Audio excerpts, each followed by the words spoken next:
Ultra-taboo science.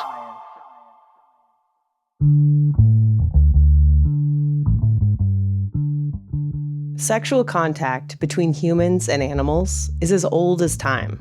But our attitudes about it are constantly changing. You can see it in the history of bestiality laws. While not all civilizations have had laws against sex with an animal, ancient Greece seemed to be just fine with it, the earliest recorded bestiality laws are old, from the Hittites, starting in 1650 BC. They said that if a man had sex with a pig or a dog, the man would be put to death. But if the pig is the one who initiated, it's fine. Those early societies seemed to base their bestiality laws on cleanliness. Even the Torah says that sex with an animal defiles the human. That belief continued into Christian religions, which continued into Christian societies, which would often put both the animal and the human to death for acts of bestiality. In 1642, in Plymouth Colony, a 16-year-old boy was convicted of buggery with a mare, 2 goats, 5 sheep, 2 calves, and a turkey, and the animals were killed in front of him before the boy was hanged. Many of our current bestiality laws still echo these beliefs, that sex with an animal degrades a person. Here in North Carolina, where I'm based, the law still calls bestiality a crime against nature. But I'm willing to bet that you, listening right now, don't really object to sex with an animal because you think it's bad for the human. If you object, it's probably because you think it's bad for the animal. And that's a shift that only started in the last 150 years or so. And even more recently, in the last few decades, the law has started to reflect a belief, without much evidence, that not only is bestiality bad for animals, but those who do it are one step away from committing sexual violence against their fellow humans. Suffice it to say, society has never been super comfortable with human-animal sex, but the reasons for that aren't as firm as you might think. But whatever the reasons for outlawing bestiality, it's clear that there have always been people having sex with animals. Not just the curious farmhand or lonely shepherd seizing on an opportunity. In fact, there are people who have a deep, usually lifelong attraction to non-human animals, and often form romantic relationships with them. It's called zoophilia, and it's really an orientation. And today, we're going to explore how common it is, the idea of animal consent, and what life is like with an attraction this taboo. I'm Ashley Hamer, and this is Taboo Science, the podcast that answers the questions you're not allowed to ask.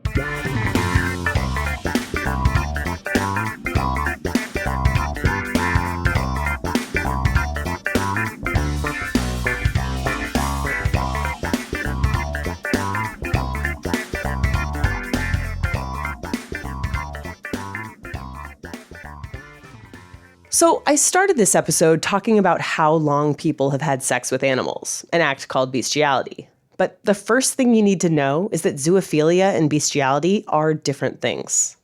So zoophilia refers specifically to the attraction to non-human animals. So it literally translates to a love of animals. That's about the attraction, those feelings, what people like.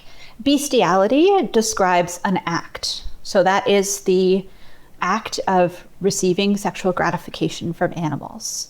Sometimes they overlap, and people who are zoophilic or who are in the zoophile community will commit acts of bestiality, but they're not always the same thing. So somebody might commit an act of bestiality and not be a zoophile at all.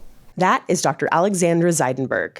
I am an assistant professor currently at the Royal Military College, but I will be starting at the School of Criminology at the University of Montreal in a couple weeks. My main area of research is in psychology and specifically looking at human sexuality and a bit of forensic psychology and kind of where they overlap. And within that domain, I do quite a bit of research on paraphilias. Dr. Zidenberg did her doctoral dissertation on zoophilia, but it wasn't her original plan. Her dissertation was originally focused on sexual offending, But when her PhD supervisor passed away, she was forced to promote a couple of side projects to her main project. The first was looking at what veterinarians know about animal sexual abuse, and the other was a broader project that looked at zoophilia.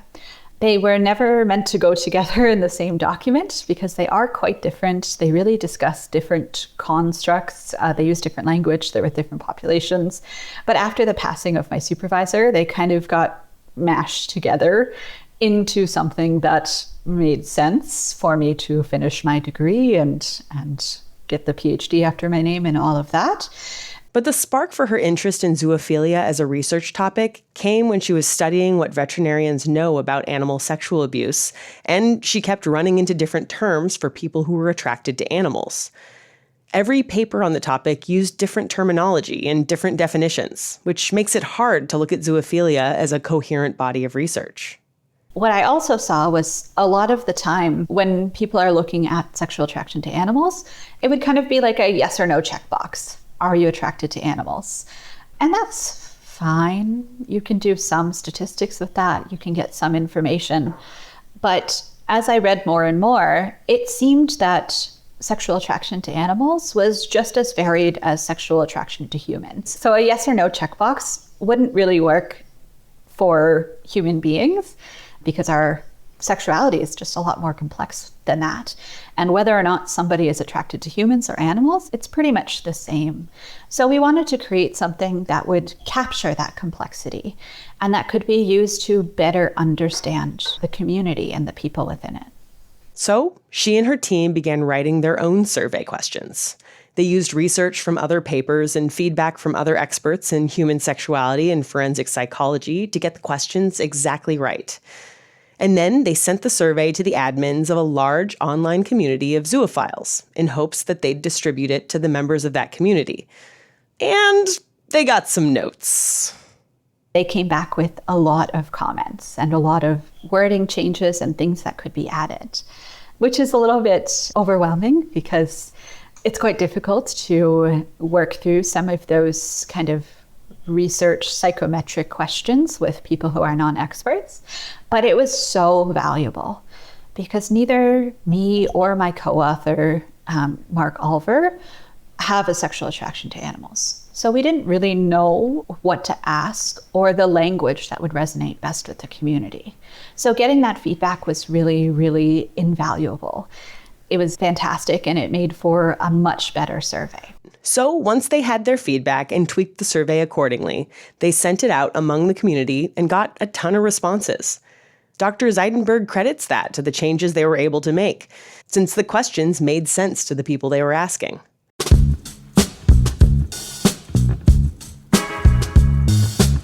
Once they got the answers, they crunched the numbers and came up with 4 subscales. Instead of one binary yes-no checkbox to see if someone was attracted to animals, they found that every member of the community lands on a 4-dimensional spectrum. Those dimensions include zoophilia. That talks about a general love for animals, a sexual attraction to animals. Opportunism. So those are people who are not necessarily attracted to animals, but if the opportunity to have sex with an animal was presented, they would take it. Zoonecrophilia and zoosadism. So those are people who derive pleasure from animals in pain or having sexual contact with a dead animal. And then the furry sex subscale, which looks at a person's sexual interest in anthropomorphized animals, fursuits, and a desire for their human partners to act like an animal. There's some overlap between all 4 of those scales, but the important thing to know is that everyone's different. The same people don't fall into each of the same groups. And while concepts like zoosadism do sound pretty shocking, the vast majority of zoophiles hardly register on that scale. They love and care for animals and would never want to see them in pain. But even zoophilia specifically is on a spectrum. Somebody can fall anywhere on a spectrum from not zoosexual. Zoosexuality is often used interchangeably with zoophilia, though some people consider it different from being zooromantic, romantically but not sexually attracted to animals. But for our purposes, consider it the same as zoophilia. I should also mention here that zoophiles often refer to themselves as zoos, and you'll hear that term a lot in this episode. So on that line, somebody can be non-zoo, or they can be exclusively zoosexual at the other end. Most people fall somewhere in the middle. That is Aqua, one of the hosts of Zooier Than Thou, a podcast for zoophiles. They work alongside their co-host Toggle, who I also spoke to for this episode. I would suggest that I am an aromantic zoophile, and I am interested in both animals and humans. I do have specific animals that I'm most attracted to. Male dogs, both male and female horses, and boars, like male pigs. Those are the ones I'm interested in the most. Oh, I also like kangaroos. I think they're pretty great. I think I fall somewhere in the middle. I am still interested in human relationships, and I still pursue them. One does not replace the other. I need both. They satisfy different needs, and I've learned in the past that if you ignore one side or the other for too long, then that causes problems. As far as the kinds of animals that I'm interested in, pretty standard issue. Dogs, horses, I tend to lean male. I have some others that are less practical. I really like cetaceans of all kinds, so that's dolphins, killer whales. Toggle and Aqua are in good company. Research suggests that dogs and horses are the most popular animals when zoophiles are surveyed. I also spoke to Steve, that's Steve with 9 E's, another contributor to Zooier Than Thou, and a member of the zoophile community since the mid-90s. Dogs also top his list.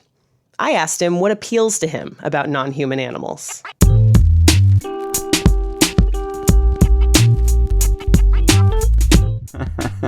They have a lot going for them. So there's a simple truth to animals where everything is right on the surface. And, if we were describing human behavior, we might call it earnestness, where they're just really forthright about their motives, and there's no effort at deception, right? Everything is right up front. How a dog behaves is part of what makes them attractive. That confidence, in particular for me, is very important. It's kind of like what do you like in a guy? I like confidence. Maybe the way to think about this is if somebody who is not a zoo, they're out in the world and they see another person that is really attractive to them for some reason, their appearances, their personality, and they go, oh yes, okay, I want to get to know this person much better. Now replace them with an animal. It's that simple. It doesn't really make sense to me either. I stopped trying to make sense of it and started trying to just work with it.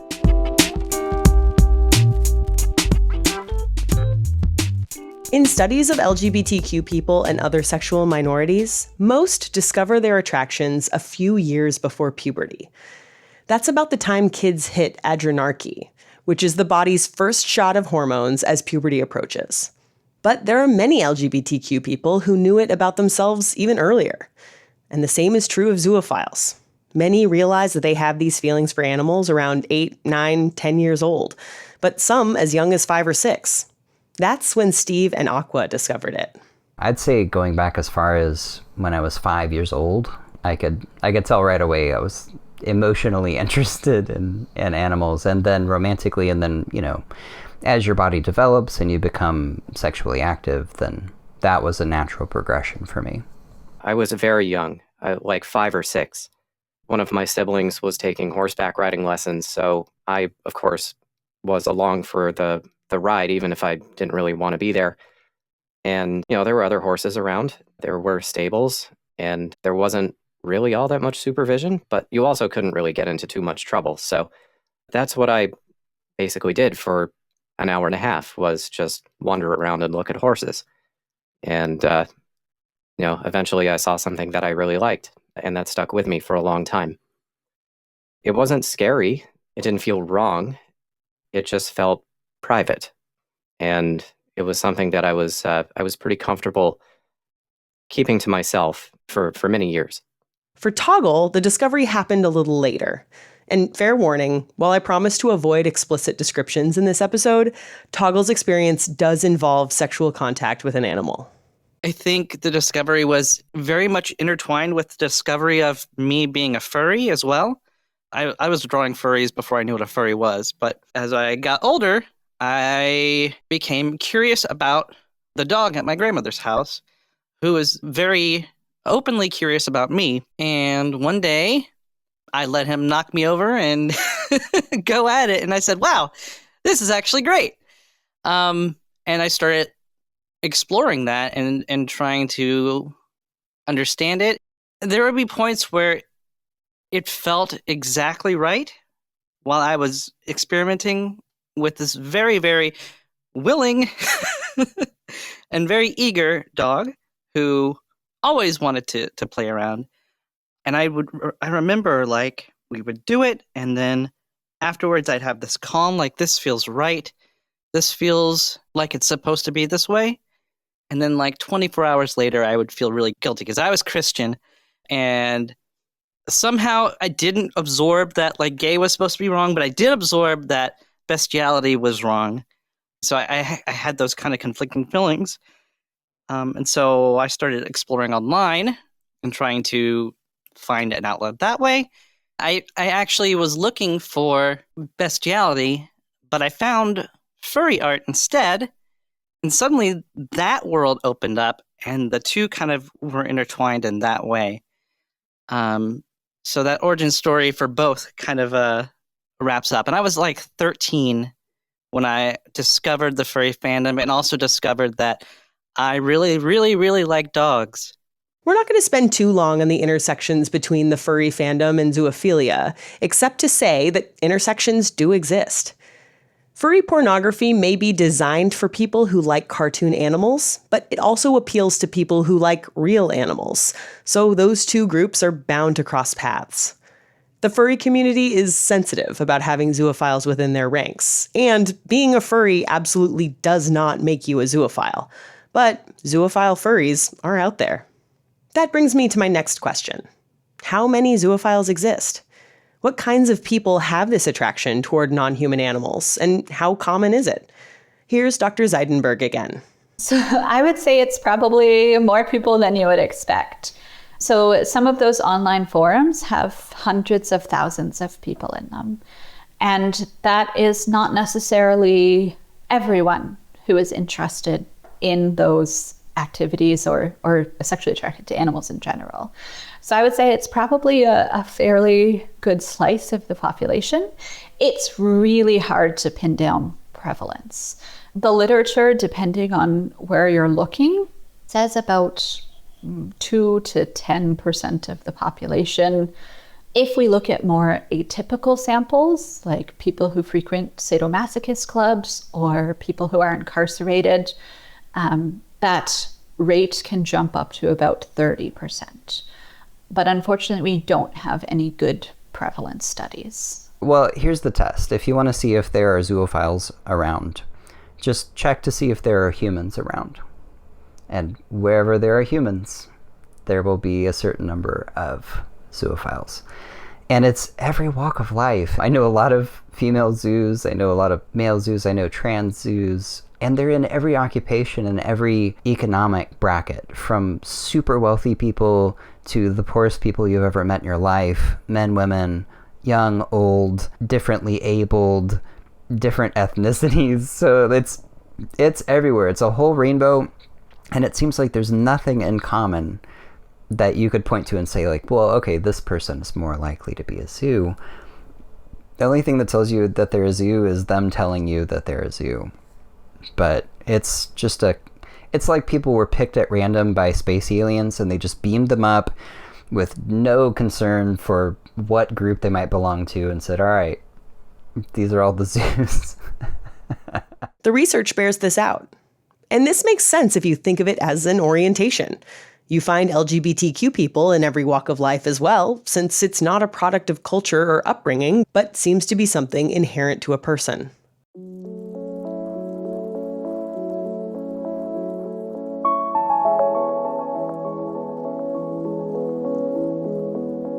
But there's still the elephant in the room. Is it wrong? That's not a question I'm going to answer on this episode. Spoiler alert. But we can address the reasons many people think it's wrong. At the top of that list, as Aqua and Toggle can tell you, is the idea that animals can't consent to sex. To be honest, the consent debate, we're kind of done with it. Because we've had 20-something years, each of us, to really think it through carefully and examine every position, giving the animals the benefit of the doubt. And there really isn't any argument that withstands rigorous discussion. They all tend to fall back to a position of disgust. The main zoophile argument is this: animals express consent and a lack of consent with humans and other animals all the time. Here's Steve.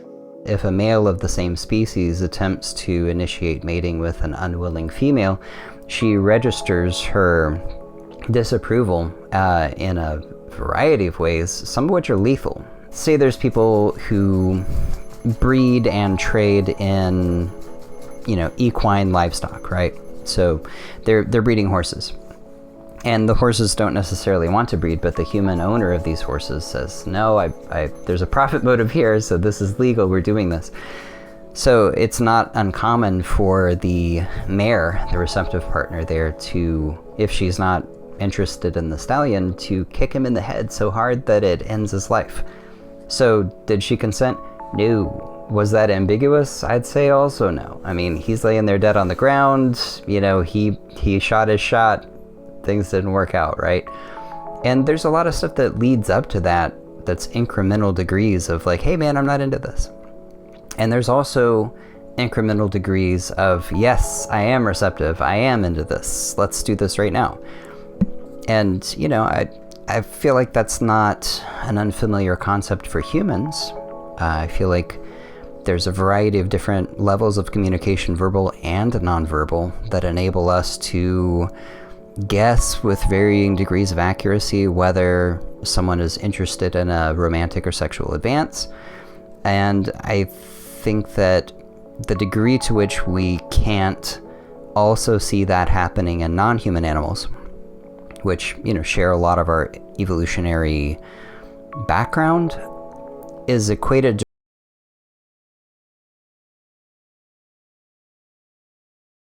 to that other beings also want sex and have different ways of communicating that, then I think that it's going to be difficult for you to understand that animals can and do consent, as they do with members of their own species. At least among the zoos that I know, consent is rule number 0. If you're not sure that you have mutual consent before and during some activity, it doesn't have to be sex, it can be anything. It doesn't happen. That activity stops. The zoos that I know, and myself included, we practice cooperative care and methods like consent testing in just mundane interactions with the animals that we care for. That could be trimming a dog's claws instead of forcing them through this experience that is scary and painful if you do it wrong. We ask permission, and the dog can withdraw that permission at any time, and they're never punished for it. I'm a cat person, as anyone can probably tell if they stuck around to the end of an episode. And when I read up on consent testing, it was super familiar to me. The idea that if you want to pet a cat, you allow the animal to approach you, let them sniff you, try one pet, stop and see if they move in for more. These are all forms of consent that the cat is giving you to pet them. We get consent from animals for stuff like this all the time. Zoophiles are just arguing that animals can consent to more than that. But as Toggle says, the concept of animal consent seems to only be reserved for arguments against zoophilia. Society doesn't seem to care about it in any other arena. Certainly in animal agriculture, animals are not consenting to the sexual interactions that they have with humans in those situations for the most part. Or, at the very least, humans aren't interested in whether or not they're consenting. And your meat on your table depends on that being a quick and efficient process without any regard for the animal's feelings there. So I think this is like the first time, like when they encounter this, that anyone starts to even think about whether or not animals are consenting to any interaction, and then they don't go further. I think most people intuitively understand that animals are capable of consenting to something. and expressing it clearly. But consent is not a precondition for basically any other use or interaction that we have with animals. But saying bestiality is okay because animals are treated worse in agriculture isn't a super compelling argument. To their credit, Aqua had a good response to this. In this case, when we are talking about sex for pleasure versus sex for business, if somebody thinks both of those are a problem, that's fine. What we're doing is zooming out so that the problem, the same problem, is now being examined at its proper scope. To distill the argument, animals consent to things all the time, and emphatically refuse consent all the time too. And if your main objection to bestiality is that animals can't consent to sex, you'd better be up in arms about commercial breeding practices too. Otherwise, you're saying that when it makes someone money, it's fine, but when it brings someone pleasure, it's not. But bestiality is just one element of zoophilia, and not all zoophiles engage in it. So say that you know for sure that you are only attracted to humans of the opposite gender identity from yourself. That doesn't mean that you are definitely currently having sex with one of those humans, or that you have recently, or, what if you haven't had sex with anyone yet, right? It doesn't change your orientation. It doesn't change who you're attracted to. It just means that the current circumstances of your life don't include that expression of your sexuality. And objecting to that sexual orientation, that thing about a person that they were probably born with and can't change, that's unproductive at best. I think what is really important to remember is whether or not the actual acts themselves are legal or illegal or moral or amoral, where you live or within your own person. Just being attracted to animals, it might seem icky to us. It might make us feel uncomfortable, but it's not a crime to be attracted to animals. People are attracted to a wide variety of things. And if we were all judged by some of the more niche things we were interested in, that would probably be very difficult for a lot of us. So again, whether or not it's legal or moral or you consider it ethical, just being attracted to animals is fine. You might not like it. It might not be your thing, but there's nothing legally or really ethically wrong with an attraction.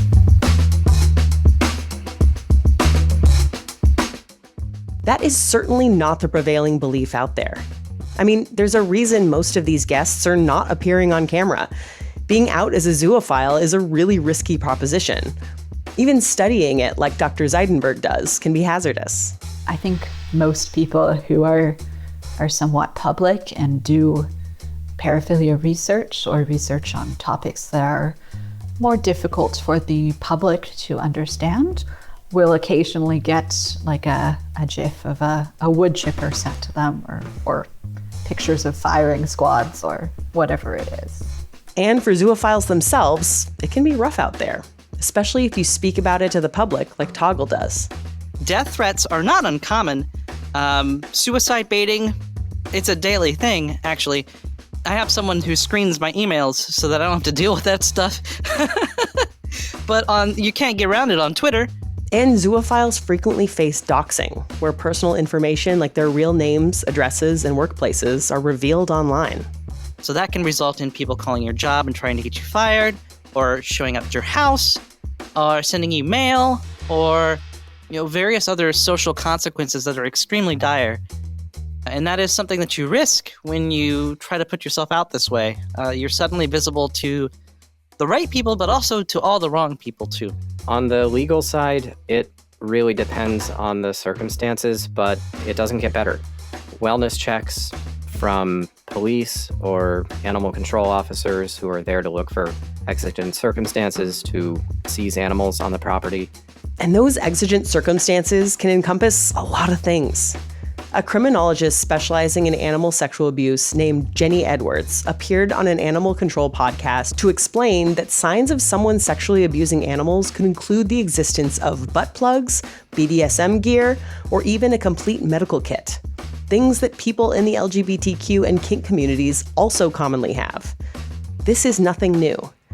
The law targets the communities it's most popular to hate in order to get a toe in the door to target everyone else. We are target practice. Funny fact about a cage, they're never built for just one group. So when that cage is done with them, it will come for you. Run the jewels. But I don't want to make it seem like having an attraction to animals curses you to a life of isolation and death threats.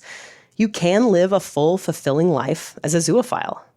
The perception is, and we get this a lot, no one loves you, no one can love you, no one will ever accept you for who you are, and you're always going to be sad and lonely, and you should just kill yourself right now. That idea that we're unlovable and unacceptable. And one thing we've been able to do with the podcast is really completely dispel that. We've had people on the podcast come out to their parents. We've had one of their parents come onto the show and talk to us about when their son came out to them. I've come out to my parents. We've had people write in talking about coming out to their friends, their family, their loved ones, like their significant others, with acceptance. It is not given that someone who is a zoosexual can't find some kind of kindred or acceptance from the people that they need it from. In fact, isolation is antithetical to the goals of Zooier Than Thou. The podcast's slogan is "Exposure is the solution." Essentially, in the same way that coming out is so important for gay people and their visibility and their own welfare, like peace of mind, being visible for zoophiles is how we dispel the caricature. We do it by being in a podcast and openly talking publicly about what we're doing and who we are and what we're interested in. But zoos can do it by coming out to people that they care about. And suddenly, that person sees a whole person when they think about a zoophile. So, in theory, when they see injustice being perpetrated, they think of you. And now, other zoophiles are also humans that matter instead of just cartoon villains. I'm hoping that in some small part, this episode did that for you. Zoophilia is a sexual orientation, just like any other. And the vast majority of zoophiles care deeply about animals.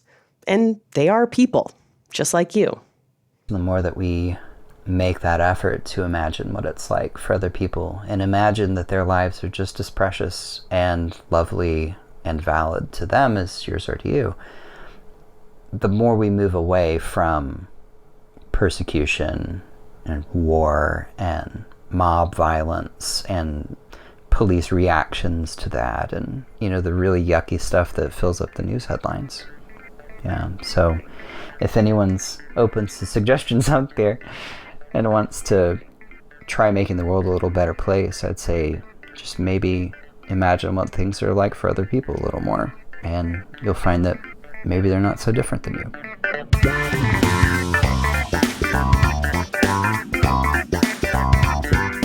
Thanks for listening.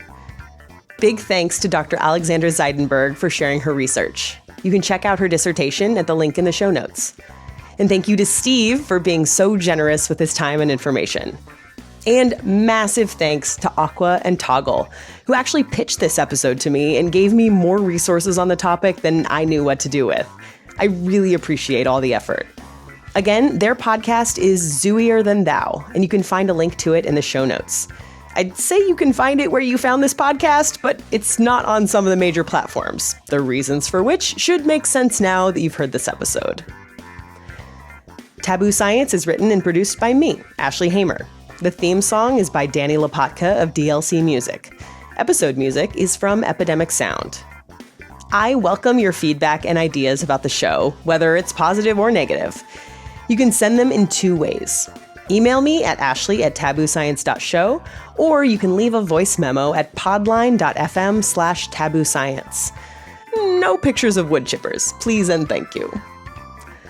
The next episode comes by popular demand. Age play and diaper fetishes, known in the lingo as ABDL. You know you've always wondered about the diaper thing. Hope you tune in. I won't tell anyone.